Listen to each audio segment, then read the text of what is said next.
During the summer, we can get in anywhere between 100 to actually all the way up to 300 animals was the most we ever got in one day.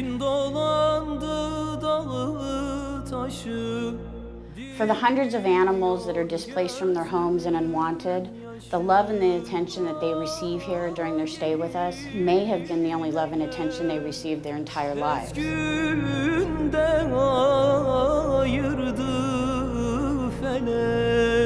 Yeah, it's kind of sad, that people move out and leave these dogs behind. Kind of makes you wonder if they can sleep at night, knowing that they left these animals behind. There's no question that pet overpopulation in this community and many, many others is a significant challenge. It's a real problem, and it's a sad, tragic problem. Having said that, there's lots and lots of hope.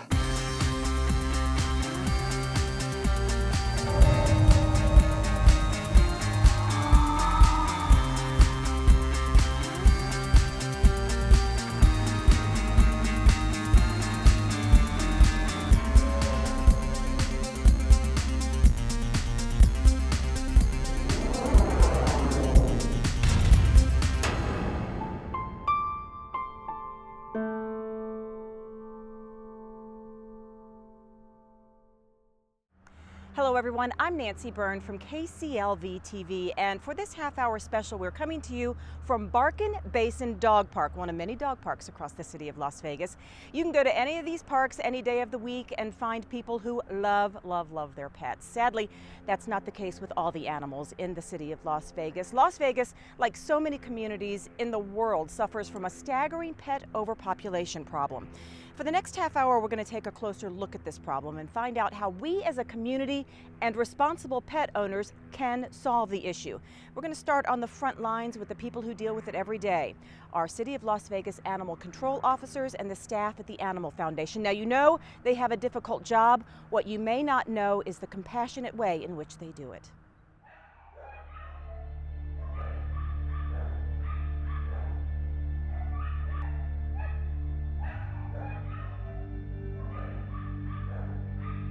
On an average day, there are between 800 and 1,000 animals housed here at the Las Vegas Animal Foundation. While the majority are dogs and cats, you'll find everything from pigeons to turtles.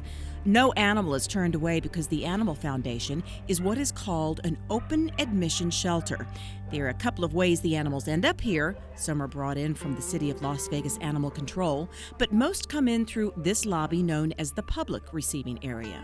During the summer, we can get in anywhere between 100 to actually all the way up to 300 animals was the most we ever got in one day.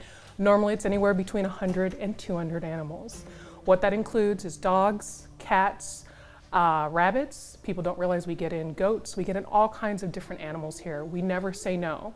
We're the only open admission shelter, so what that means is we get in all the stray animals. We get in owner surrenders, people that are in bad situations, unfortunately, that are not able to care for their animals anymore. We don't turn them away. 7 days a week from 10 a.m. to 7 p.m., animal after animal is brought in here, hoping to get a second chance of being adopted and loved, something that only happens for a fraction of them. Christine Robinson is the executive director of the Animal Foundation. We bring in approximately 50,000 animals each year, and each of them go through an evaluation process, both medically and behaviorally. And so in 2010, we had about 31,000 animals that were required, sadly, to be euthanized here at our facility. And in 2011, that number went to about 29,900. So of those, and not to throw lots of numbers at you, but I think it's important, of those, about 7% of those are owner-requested euthanasias, meaning the family makes a decision that it's time to euthanize their animal, and we provide that public service at a low cost. None of this is good news, but if there is any, we are seeing a decline in the euthanasia rate here. So overall, we've seen a decrease of about 3.3% in euthanasias from 2010 to 2011. That's for all of our animals.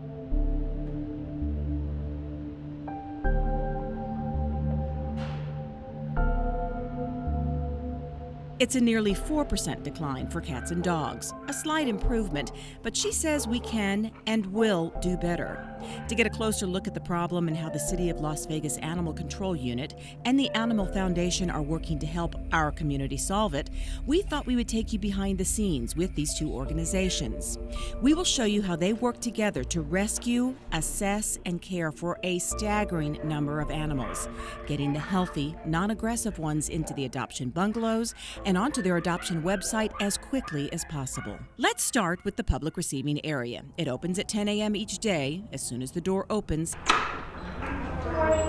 it begins. Owners surrendering pets for various reasons. A turtle found in the street. An owner whose pet grew old and ill and needed to be put down. There's 2 techs in the room. He's the only animal that's going to be in the room, okay? And we will take care of him for you. He's going to get cremated. The ashes get spread over the roses over at Craig Road Pet Cemetery. The Animal Foundation offers that humane service at a low cost. It is nonstop for 9 hours. While it may seem cruel or selfish to surrender a pet, it's important to note that the staff here does not pass judgment on those who bring their pets here. They would rather have an animal turned in here than abandoned or simply set loose to live and usually die on the streets. Bringing them here to us means that they're going to have a roof over their head, they're going to have medical care, they're going to be looked after, and you're giving your pets a second chance on life. That means that as long as they go through behavior and medical and they're able to pass, they go to adoptions, and we do everything we can to find the right family for them. Doesn't necessarily mean that they're a bad person, doesn't mean that they've done something wrong. It just means right now in their life, they are unable to care for those animals. So that is why our doors are open. We're here to take them in. That is a sentiment echoed by everyone here at the foundation. The absolute best thing that you can do for an animal, if you cannot or choose not, or whatever your reason is, of which we do not pass judgment, the best thing that you can do is bring your animal to the animal shelter. I want to get to a place where our community trusts us to do what is right for these animals that come into our care. I know that I have that faith. They are well cared for. I say it all the time. If you are a homeless animal in this community, you want to be at the Animal Foundation. To understand why they are so adamant about surrendering rather than abandoning a pet, you need only spend a day with the City of Las Vegas Animal Control Unit. The pets that don't come into the Foundation's receiving area come into this area of the shelter. Animal Control Units from Las Vegas, North Las Vegas, and Clark County bring stray and abandoned pets here. They will also turn in animals that are part of court cases that may be pending for animal cruelty or pit bull or cockfighting rings. 9611, 9609.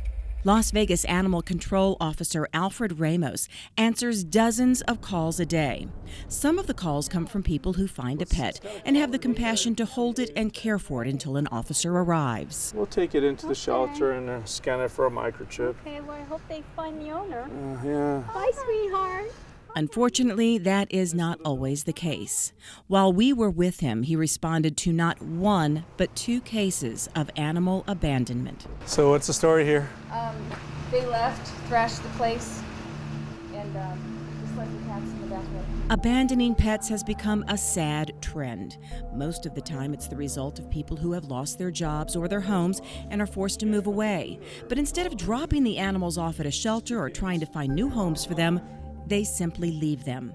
They remain unattended until either someone finds them or they die of starvation or from the harsh hot or cold elements. Did you guys put the food or? No, food was scattered on the floor and I had to put water in their dish.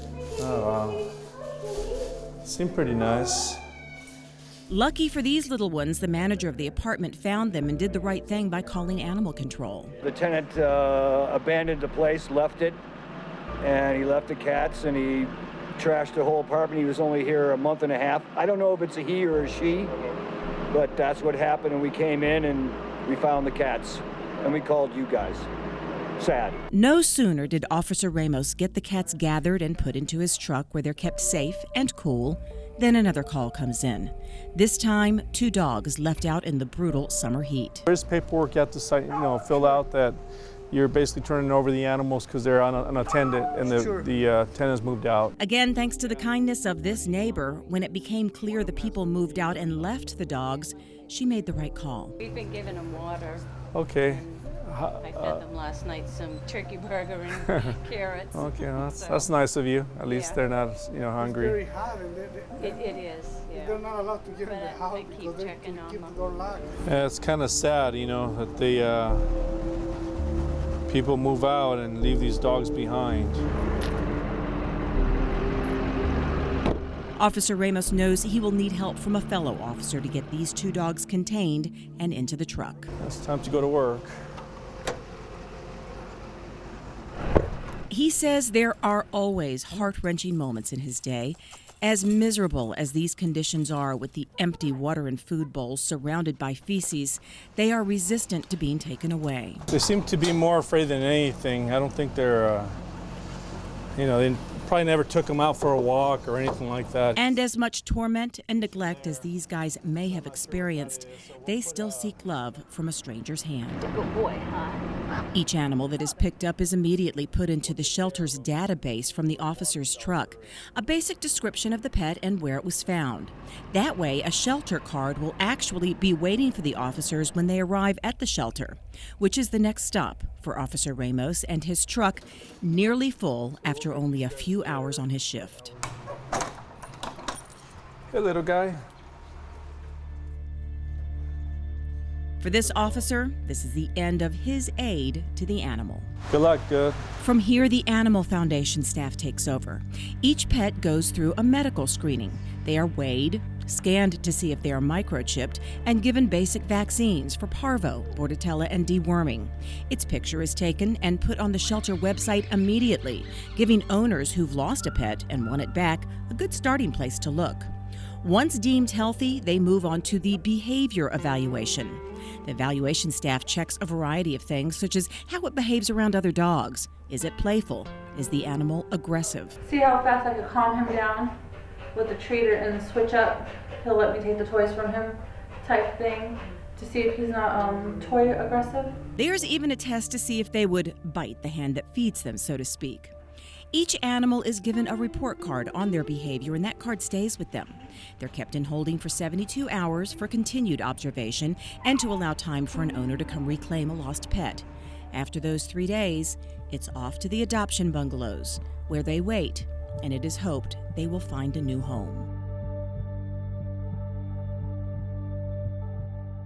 So now you know how the animals come into the shelter. So how do they get out?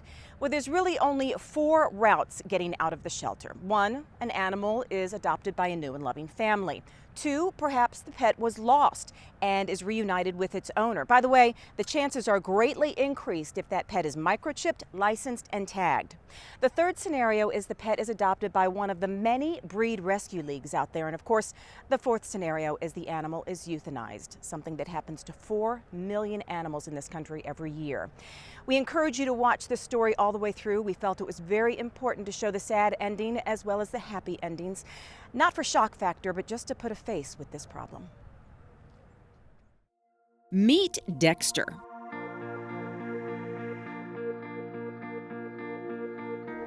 Brittany and Chris Dunsing just bought a new house and decided what makes a house a home? A pet, of course. So they are here at the Animal Foundation looking for a cat. My husband and I decided we wanted to adopt a cat and a dog eventually, and decided that the shelter would be the best place to start to come look for a cat because there's so many cats that go without homes. So we just happened to be in the area buying some office furniture. I thought we'd stop in at the shelter today and see what cats were available. Brittany says she never considered looking anywhere else but a shelter. Most definitely a shelter. I mean, there are so many cats that get picked up off the street, homeowners leave them, that they just need good homes. And so I know the pet stores do have some adoptions, but everybody here, has come from a bad situation and is just looking for a new home. As always, there are so many to choose from, but they settled on a cat named Spike, a cat that they now named Dexter. I've always had a tabby cat growing up, and that we would want a tabby for our first cat. We just got married in the last year, so Spike was available, and we decided we'd bring him home tomorrow. It's a good place for people to get, especially cats, to come down, There's no reason to go buy a cat off one breeder. Once selected, there's an interview process and some paperwork and just a little information session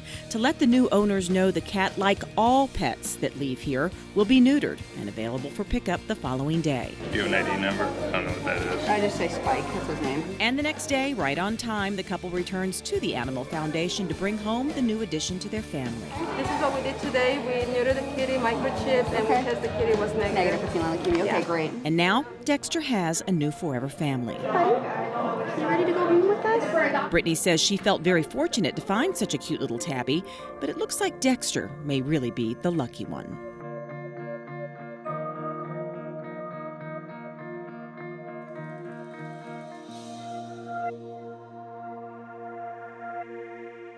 Meet Kiwi.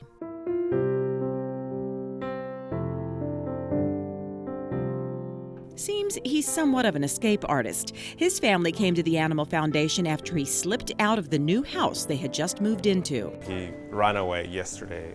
We weren't home and we're new to our home. It's a brand new home that we just moved into.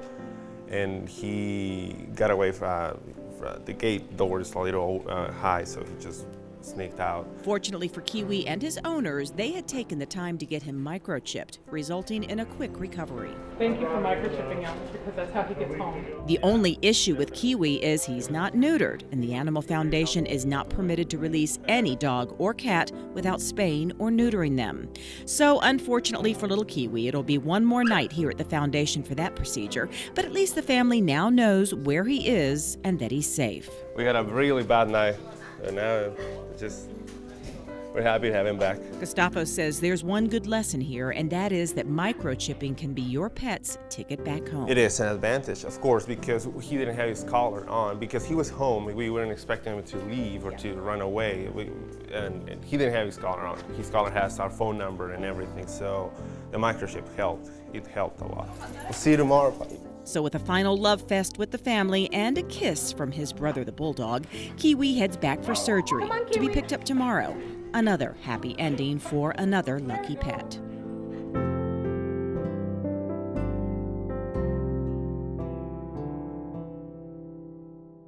Meet Arlo and Bach. For these two guys, it's a good day to be a Dachshund. Like many breeds out there, there's a rescue league for Dachshunds. These leagues spend countless hours every week scouring shelters for their respective breeds or answering calls from the shelters about a dog that might just fit into their foster program.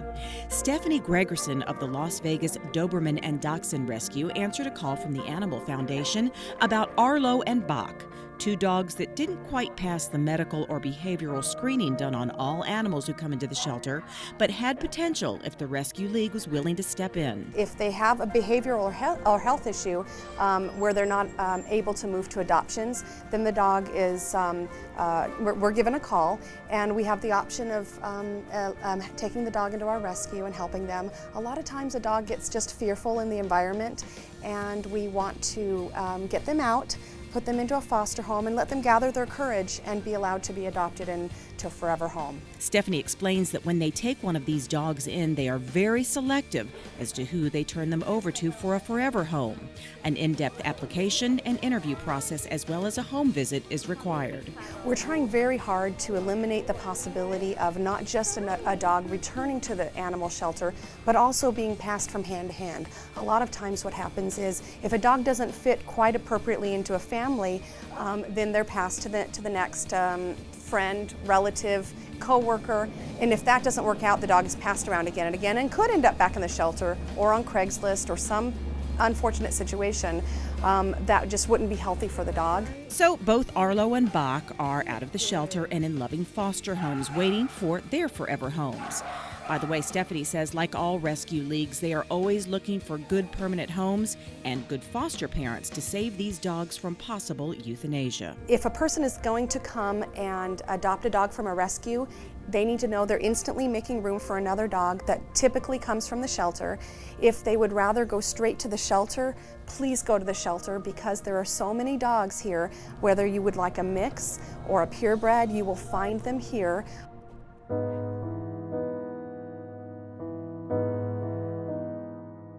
We don't know this little guy's name. We don't really know much about him at all. What we do know about him is that he was brought in by the City of Las Vegas Animal Control as a stray. We know that he's about 10 years old and a Chihuahua mix with several medical issues. And since the Animal Foundation gets so many Chihuahuas that are young and healthy, we also know that this will be his final day. Hi, babies. Michelle Barbosa is the licensed euthanasia manager. Her job, as you can imagine, is extremely difficult, but she has established hard, set rules to make sure it is as painless and compassionate as possible for every animal. While we're not able to remove all of the stressors, we strive to ensure that they're cared for in a gentle manner. We provide treats for each of the dogs. For the cats, we have a cat pheromone plug-in to calm the cats. There's always soothing music playing in the background. We use sedatives freely for any animals that we believe are apprehensive, nervous, or scared. We use sedatives freely on any animal we believe will benefit from it to ease them. That's good stuff, huh? Good to go? You're fine. You're okay. There you go. Sit down. There you go. Much better. Good boy. And there we go. So when I leave at the end of the day, I know that humane euthanasia may not be the only option, but it's a better option than an animal dying in the street, in pain, alone, suffering after being struck by a car.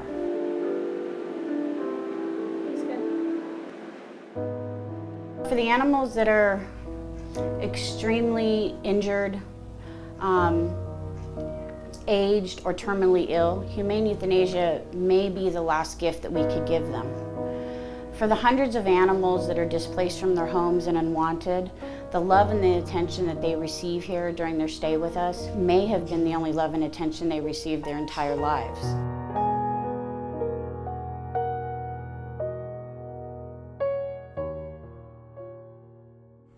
I know that was very, very difficult to watch. It was difficult for us to be there as well, but that is a scene that never has to play out again if we as a community and responsible pet owners take some very important steps. Here is some advice from people in the know. Picking one of these guys up from a shelter is a commitment. If it's a puppy or kitten, it can be a 20-year commitment.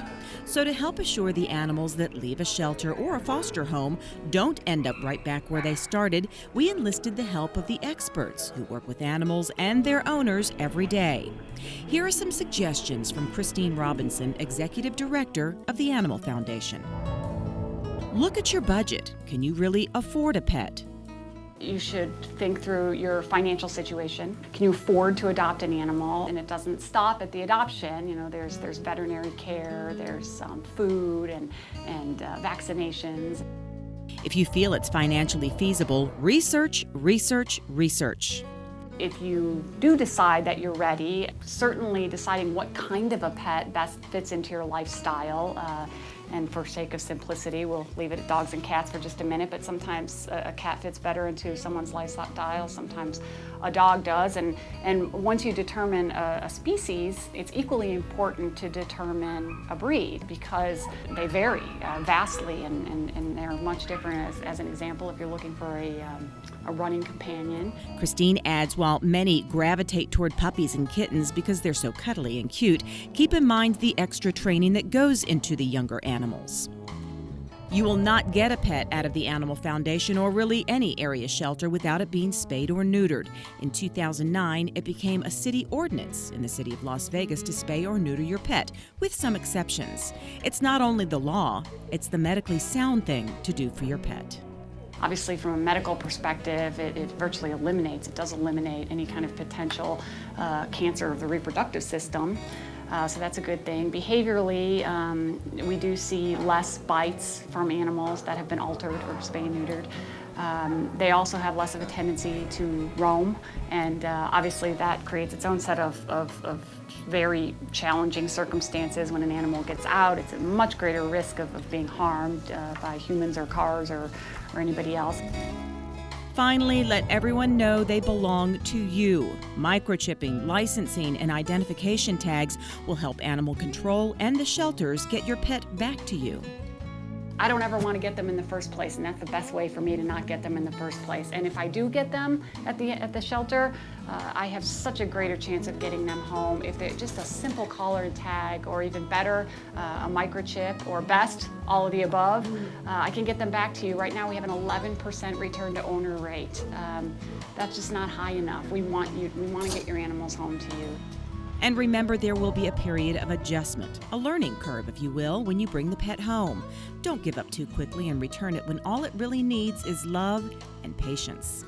If I could say one thing and nothing else, I would say be patient. Animals have lots of different backgrounds, come from different places, and they're animals. And so be patient. It can take up to a month for an animal to acclimate to a new environment and really kind of act like itself. And it's important to work with them as they do that.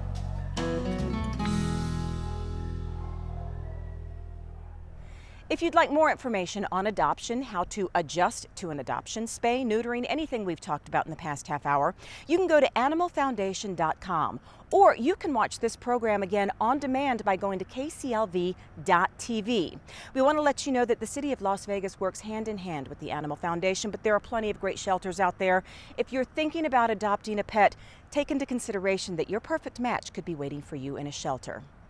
We want to end on one last statement from the Executive Director of the Animal Foundation, a statement that we hope inspires and motivates you, ways that you can make sure that millions of pets no longer have to lose their lives unnecessarily. Thanks for joining us.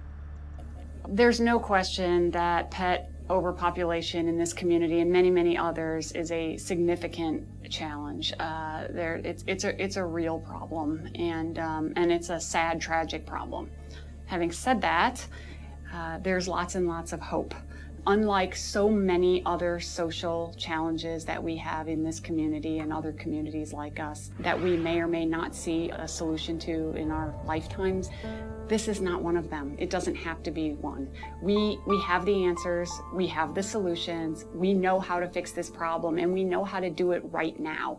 And so that gives me certainly great hope, and it needs to give our community great hope, because we talked about some of those solutions. You know, we institute a massive spay and neutering campaign and enact laws and ordinances to get that going. Other communities in this country have solved those kinds of challenges, and we can do it too.